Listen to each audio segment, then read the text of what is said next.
Welcome to Stories for Adults. Like and subscribe, and on to the story. The Perfect Alibi. The first thing Daniel checked wasn't the body, it was the clock. 11:42 p.m. perfect. He exhaled slowly, steadying his shaking hands as he stood in the dim kitchen. The overhead light flickered, casting long shadows across the floor where Marcus Reed lay still, silent, and very much dead. This was supposed to be clean, Daniel muttered under his breath, and it had been planned for weeks. Every detail rehearsed.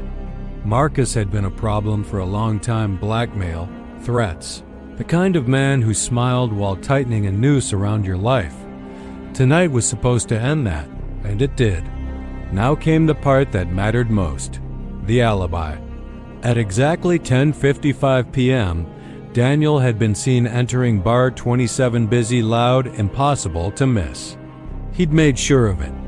Smiled at the bartender, ordered a drink, paid with his card. At 11:10, he slipped out the back. The walk to Marcus's flat took 7 minutes.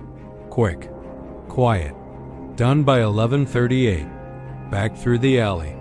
Change of jacket. Cap pulled low. Returned to the bar at 11:50. Seen again. Laughing this time. Relaxed. Untouchable. That was the plan. Daniel crouched beside the body and wiped the knife clean before placing it carefully into Marcus's hand. Self-defense, he whispered. That's what they'll think. But as he stood to leave, something caught his eye. A phone. Marcus's phone, lying face up on the counter. The screen lit up. One new message. Daniel hesitated, then stepped closer. The message preview made his stomach drop.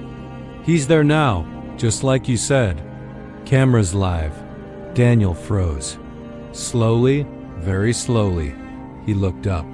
In the corner of the room, above the cupboard, a tiny red light blinked. No, Daniel breathed. He hadn't seen it before, hadn't planned for it. A camera, streaming, watching everything. Panic surged through him. Think. He grabbed the phone, scrolling frantically. Messages between Marcus and an unknown number. Then one line stood out. Don't worry. He thinks he's smarter than everyone. Let him do it. Daniel's chest tightened. This was a setup. Suddenly, a voice crackled from the phone's speaker. Calm. Amused. You're right, Daniel. It was. Daniel spun around, heart hammering. Who is this? He shouted. A soft chuckle answered. Someone who needed Marcus gone, but didn't want the mess. Daniel's grip tightened on the phone. You used me. Yes, the voice said simply. And now? You'll take the fall. No? Daniel snapped. No, I have an alibi. I was at the bar.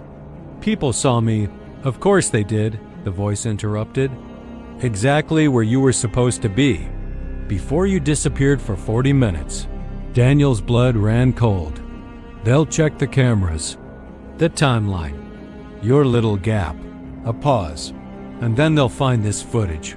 Daniel looked up at the blinking red light. Every second. Recorded. You planned this, Daniel whispered. Perfectly, the voice replied. Who are you? Another pause.